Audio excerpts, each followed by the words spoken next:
Assalamualaikum warahmatullahi wabarakatuh. Salam sobat pendidikan. Ya. Bertemu lagi dengan saya Rehan Noval Rahman, mahasiswa pendidikan bahasa Inggris angkatan 2019. Oke, kali ini nih, ya, saya akan mereview sebuah buku yang menurut saya nih, ini bukunya bagus banget, ya teman-teman, bagus banget. Apalagi untuk teman-teman yang ingin menjadi seorang guru. Nah, bagus banget bukunya. Apa ya? Judulnya adalah Samko. Samko ini adalah mengisahkan tentang kisah tiga kerajaan. Ya. Mungkin teman-temanku yang dulu pernah bermain PS atau mungkin ya bermain PS atau bermain PSP dan game-game konsol lainnya mungkin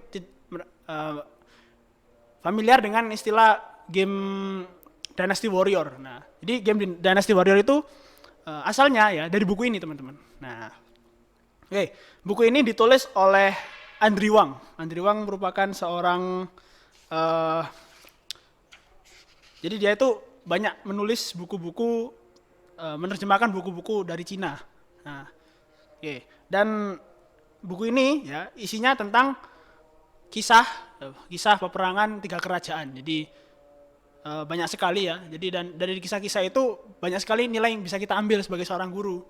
Contohnya nih teman-teman. Nah, ada satu kisah di mana jenderal perang, pemimpin negara Shu yaitu Liu Bei. Nah, pada saat itu dia ingin mencari orang bijak atau mencari orang yang pintar sekali. Ya, saking pintarnya dia itu apa ya? Dia nantinya menjadi ahli strategi perang. Jadi dia itu menjadi advisor atau dia menjadi penasehat perang Liu Bei. Nah, untuk mencari orang ini, jalan yang ditempuh oleh seorang Liu Bei ini tidaklah gampang, teman-teman. Jadi dia itu harus mendaki sebuah gunung ya. Karena orang tersebut tinggal di gunung ya. Orang yang bijak ini dia tinggal di gunung. Nah, jadi dia harus mendaki gunung bersama dengan saudaranya yang lain yaitu Zhang Fei dan Guan Yu. Nah, jadi dia mendaki gunung lalu di gunung tersebut, nah sesampainya di sana dia tidak langsung bisa menemui orang bijak tersebut, teman-teman. Melainkan dia disuruh untuk menunggu. Nah, dia disuruh untuk menunggu, teman-teman. Nah, dia itu disuruh untuk menunggu dan menunggunya itu nggak sejam 2 jam, sampai berhari-hari. Sampai berhari dia menunggu agar orang bijaknya ini mau menemui dia. Nah, ini hal yang apa ya? Ini hal yang patut kita contoh, teman-teman. Sebagai seorang murid ya dan juga sebagai seorang guru nantinya ya. Jadi kita itu harus bisa mendidik murid kita untuk atau orang-orang yang ingin berkenalan dan kita itu mengajarkan adab untuk menghormati seseorang, teman-teman. Seperti halnya orang bijak satu ini. Nah, dan nama orang bijak tersebut ialah Zhuge Liang. Zhuge Liang itu pada saat itu ya, itu dia mendapat julukan The Sleeping Dragon atau naga yang tertidur.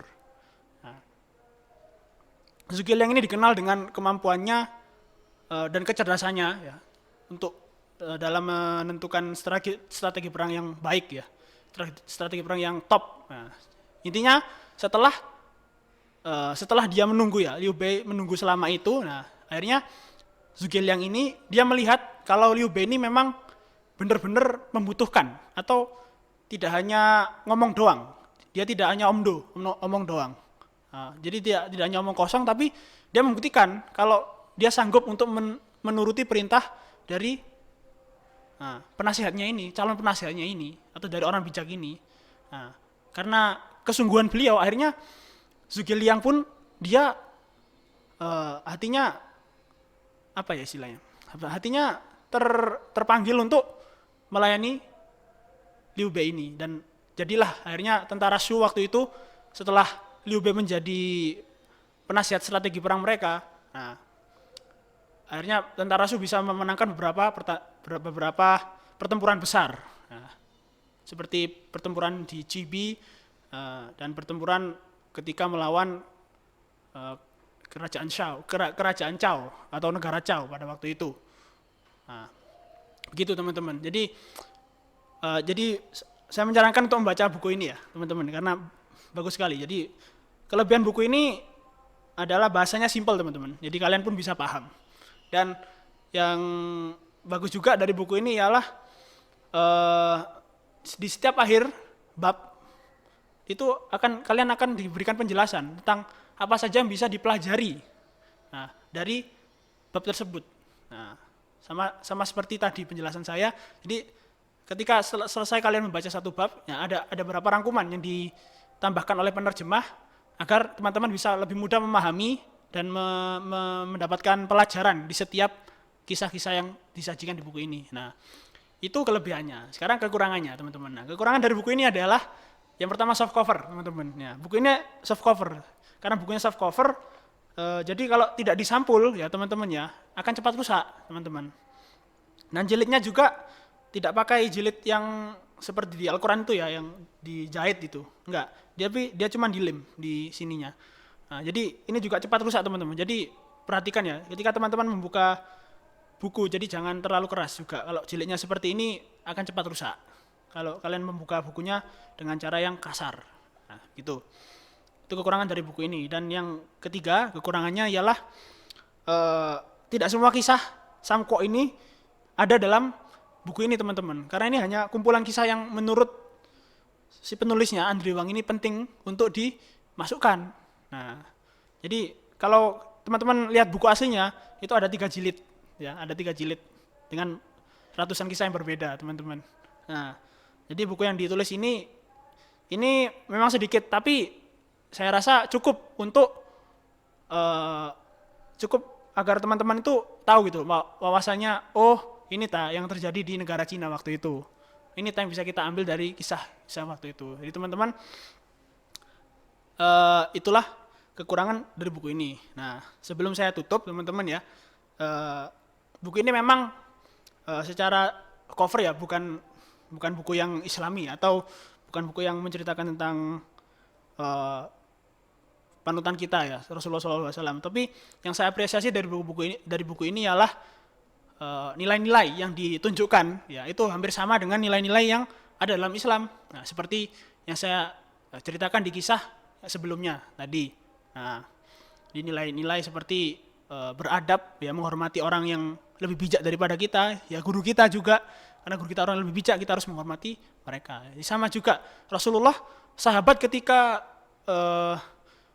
ketika bertemu dengan Rasulullah, mereka bahkan cium tangan, salim, bahkan ada jadi ketika Rasulullah datang itu mereka semua berdiri gitu loh, kayak untuk menyambut kedatangan Rasulullah. Padahal Rasulullah pada saat itu memang bukan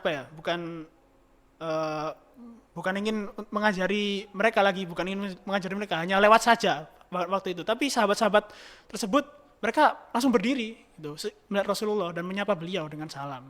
Nah, gitu. Tapi tetap saja teman-teman ya. Jadi contoh kita yang pertama Rasulullah. Buku-buku seperti ini tuh hanya untuk tambahan saja wawasan kita, menambah wawasan kita tentang dunia yang lain ya, dunia yang berada di ujung sana ya, yang di luar Islam. Namun nilai-nilainya masih sama dengan Islam. Gitu. Oke, itu saja mungkin teman-teman yang bisa saya sampaikan pada kali ini ya. Sampai jumpa di episode lain waktu. Wassalamualaikum warahmatullahi wabarakatuh.